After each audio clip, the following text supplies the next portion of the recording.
Assalamualaikum warahmatullahi wabarakatuh. Selamat datang di video mata kuliah pemrograman lanjut. Pada video ini kita akan belajar mengenai kelas dan objek yang seperti kita bahas di video sebelumnya. Dan di sini kita akan belajar bagaimana membuat program OOP yang berisi kelas dan objek, dan apa aja isi-isi di kelas itu sendiri, dan bagaimana cara membuat objek itu sendiri. Oke, kita mulai. Jadi kita ulang beberapa materi kemarin dulu. Kelas adalah template dari objek-objek yang memiliki ciri dan perilaku yang sama. Kelas berfungsi sebagai rencana atau blueprint yang menentukan data dan fungsi seperti apa yang dapat masuk menjadi objek dalam kelas. Objek adalah anggota dari kelas, dan objek sering disebut sebagai instansiasi dari suatu kelas. Jadi runtime-nya itu kita buat kelasnya dulu, baru buat objeknya. Nah, seperti kemarin sudah kita pelajari di video sebelumnya, jadi kelas itu merupakan blueprint atau desain. Di dalamnya itu nanti ada isi yang akan menentukan nanti objeknya itu akan berisi apa. Nah, kalau di dalam kelas ini isinya itu dinamakan dengan member data dan member fungsi. Member data ini berisi atribut. Kalau member fungsi ini berisi fungsi-fungsi yang bisa dilakukan oleh objek yang berasal dari kelas tersebut. Oke, jadi nanti dalam buatan program pun kita awal nanti membuat kelasnya dulu.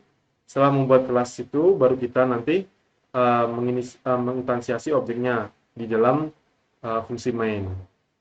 Begitu.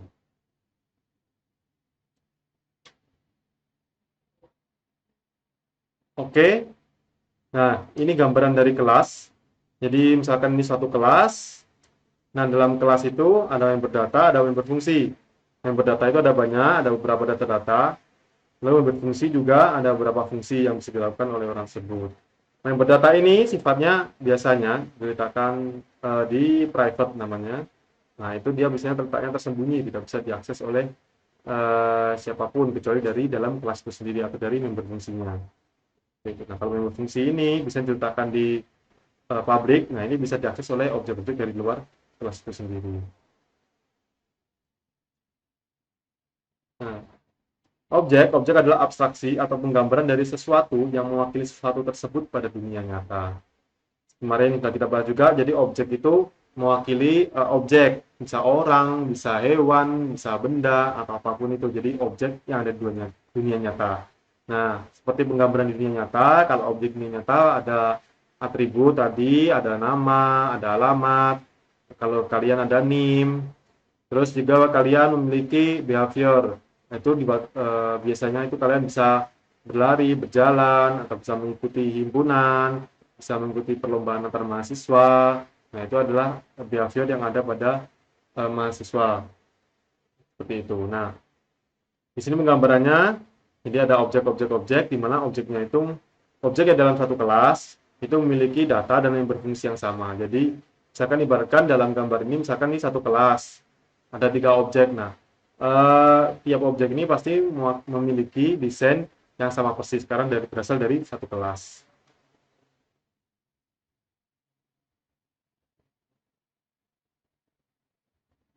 Oke, lalu selanjutnya, bagaimana cara membuat kelas dan objek dalam suatu program menggunakan bahasa C++? Jadi ini adalah contoh dari program dalam bahasa C++. Nah, yang pertama harus kita lakukan itu kita buat kelasnya dulu. Kita mendefinisikan kelasnya terlebih dahulu. Di sini cara mendefinisikannya bisa dilihat di sini. Jadi kelas spasi nama kelas. Jadi yang small obj ini adalah nama kelas. Lalu di private itu namanya misalkan di sini sum data. Berarti sum data ini adalah kelas data atau member data dari kelas small object. Lalu biasanya member data ini diletakkan di private supaya data ini tidak bisa diambil oleh sembarangan orang atau harus melalui SOP tertentu untuk mendapatkan data ini. Lalu di public ini biasanya diletakkan member fungsi karena member fungsi ini yang biasanya diakses oleh objek supaya objek dapat melakukan sesuatu. Nah, itu dia memanggil fungsi-fungsi yang ada di member fungsi ini. makanya diletakkan di public. Kalau diletakkan di private, dia tidak bisa diakses, maka sama saja berarti fungsi yang ada ini tidak bisa digunakan. Oleh karena itu, sebagian besar member fungsi itu diletakkan di public.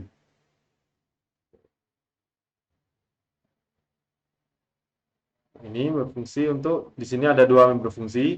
Kalau kita lihat di sini di public ada dua member fungsi. Yang pertama yaitu void set data atau fungsi set data, dan yang kedua adalah fungsi show data. Jadi di sini ada dua, ciri khasnya terlihat di sini. Seperti penulisan fungsi pada umumnya sama saja di sini dalam C++. Jadi void set data integer A. Void ini menunjukkan bahwa tidak ada data yang dikembalikan atau data kembaliannya itu kosong, tidak ada return. Show data ini digunakan untuk menampilkan nilai sum data. Lalu setelah di bagian kelas, kita ke bagian bawah. Di bagian bawah ini seperti biasa integer main, fungsi utama, lalu di bawahnya ini small obj spasi S1, S2. Nah, ini adalah cara mendefinisikan objek.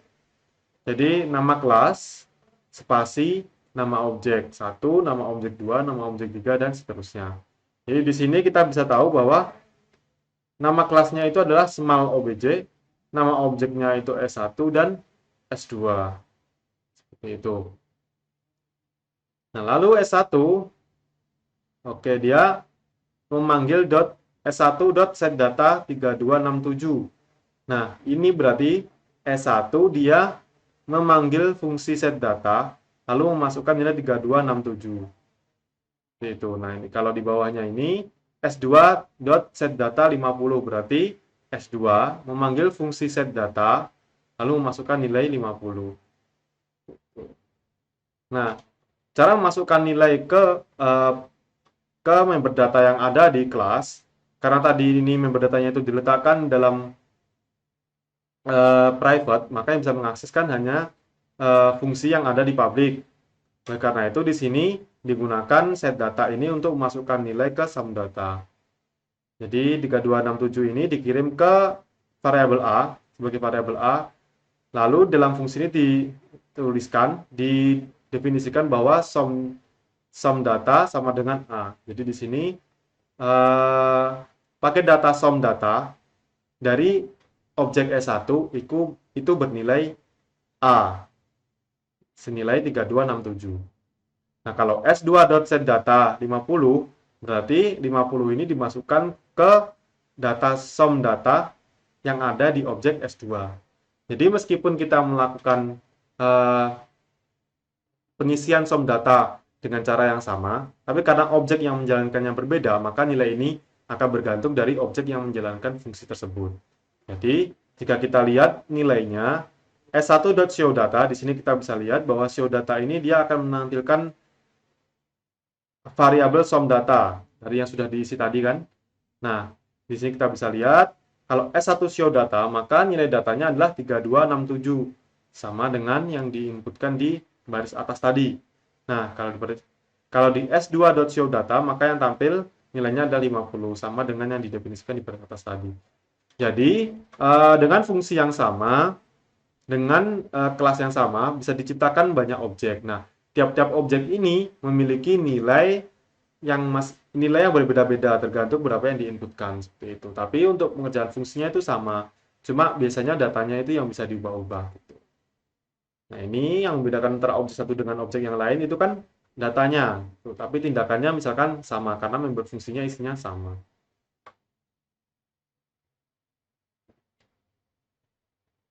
Ini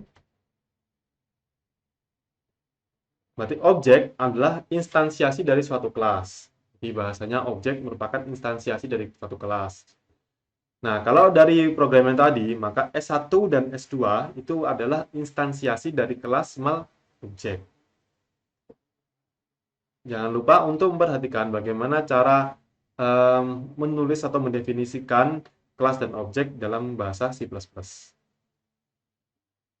Oke, jadi gambaran program tadi itu ini seperti yang di video kemarin. Jadi spesifikasi ini adalah kelas. Kelasnya bernama small object dengan memiliki paket data sum data. Lalu ada member fungsinya yaitu set data dan show data. Nah, lalu dibuat dua objek, S1 dan S2.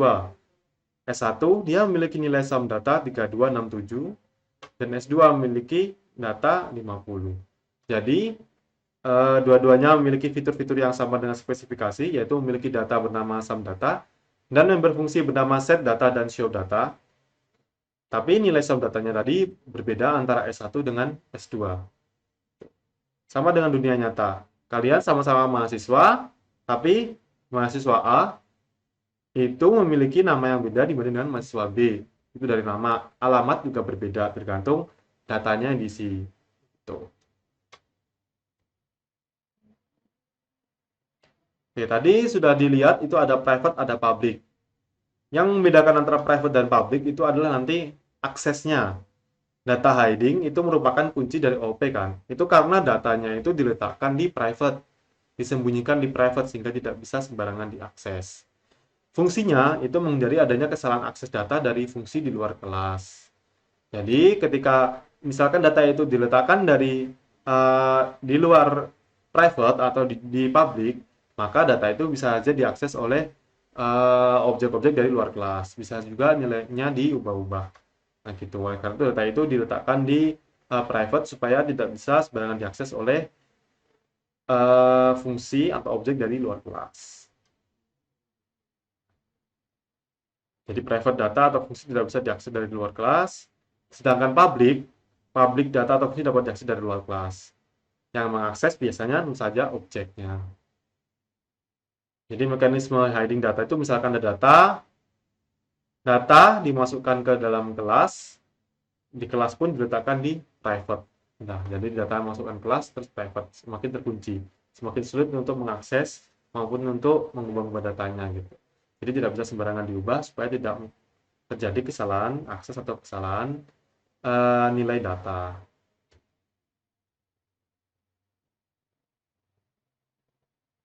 Oke, jadi ini akses dalam kelas. Di sini terlihat dalam satu kelas ada private, ada data, ada function, ada public. Ini ada data, ada function. Nah, tadi sudah jelaskan bahwa public itu dapat diakses dari luar kelas.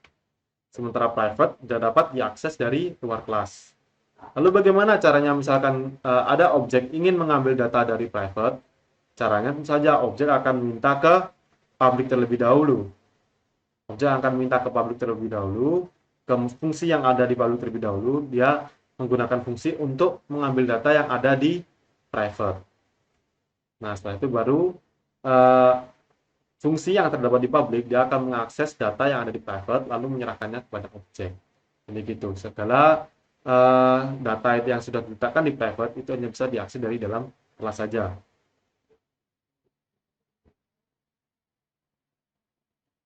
Oke, objek dalam sebagai suatu di dunia nyata.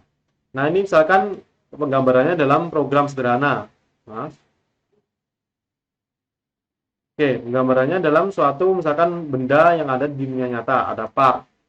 Nah, part pasti punya model number, ada number partnya, terus ada harganya. Nah, di sini berarti dia memiliki member data atau dia memiliki data di part tersebut sendiri, identitas dari part tersebut.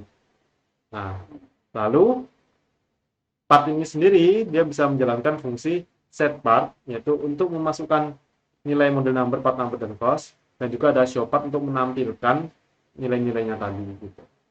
Jadi tiap part dia didesain untuk memiliki model number, part number, dan cost. Lalu fungsinya digunakan untuk memasukkan nilai model number, part number, cost, dan juga untuk menampilkan nilainya tersebut. Di sini kita bisa lihat show part ini yaitu checkout model number, berarti dia menampilkan model number. Nah, di sini define objek, tapi ya objeknya hanya satu bernama part1. Part1.set part 5598762500 berarti set part ini dia mengirim nilai 559876 dan 2500 ke void set part. Jadi nilai MN di sini akan menjadi nilainya itu 55. PN itu akan bernilai 9876 dan C akan bernilai 2500. Nah, lalu setelah itu untuk memasukkan nilai tersebut ke member data, maka digunakan variabel model number sama dengan MN. Berarti nilai MN masuk ke model number, lalu disimpan sebagai nilai dari member data dari part 1. Nilai part number dari part 1 juga itu di sini part number sama dengan Pn dan cost sama dengan C. Nanti nilai-nilai ini akan menjadi nilai dari member data yang ada di part 1.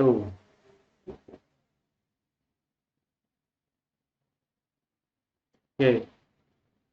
C++ object as data types. Jadi di sini maksudnya kita bisa membuat atau kita bisa menentukan tipe data dari suatu masukan atau dari suatu input gitu. Nah, misalkan di sini kita lihat ada distance dis1, dis2, berarti kan ini ada dua objek nih, yaitu dis1 dan dis2. Lalu dis1.setDis 11 dan 2,65. Nah, tipe datanya apa nih? Kita kan nggak tahu tipe datanya apa. Di sini belum ditulis tipe datanya apa, belum didefinisikan atau dideklarasikan tipe data dari dua angka ini apa. Nah, di sini dia dikirim ke atas setDis, lalu di sini ditentukan bahwa dia bertipe data integer, sementara 6,25 dia bertipe data float, supaya bisa mengakses nilainya 6,25. Kan kalau ada koma maka dia menggunakan float atau double. Kalau integer biasanya hanya bilangan bulat. Nah, di sini OP atau kelas dan objek ini bisa digunakan untuk mengeset tipe data dari suatu data itu sendiri.